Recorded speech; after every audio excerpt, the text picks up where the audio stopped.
হ্যাঁ, মাশাল্লাহ। এনার এখন খাবার কমপ্লিট হয়ে গেছে, এখন খেলা শুরু।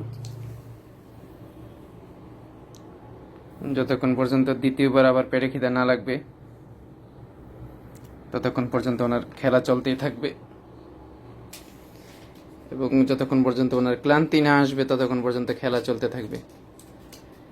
ক্লান্তি আসার পর পেট ভরা থাকলে ঘুম, পেট খালি থাকলে খানা, ব্যাস এই কাজ। আর বাকি সময় এই খেলা, হাতে প্লাস্টিক, টিস্যু, যেটাই পাবে, আমার পায়ের মোজা সহ যা সব কিছু নিয়ে খেলাধুলা চলে। ওর মা প্রায় 6টা বাচ্চা দিয়েছিল, 6টা 7টা। এখন ওর মার সাথে শুধু একটা বাচ্চা আছে, বাকিগুলো কোথায় গেছে আমি নিজেও জানি না।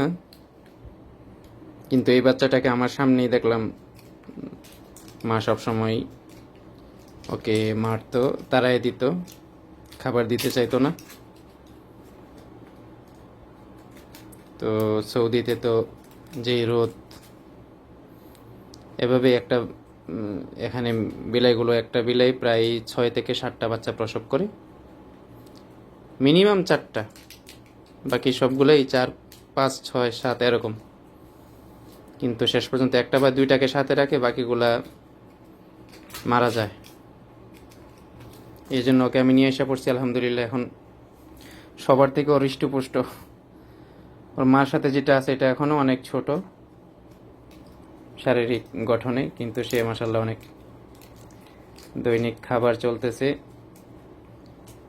দুধ, ছোট মাছ এবং রুই মাছ সিদ্ধ করে খাবার দেই, মাশাআল্লাহ। জুস, চকলেট, এই যে আমার খেজুরের ডাব্বা ওর জন্য খুলে দেওয়া আছে, খেজুরও খায়, সব মিষ্টি জাতীয় সব আইটেম পছন্দ করে, চকলেট সব কিছুই খায় মাশাআল্লাহ।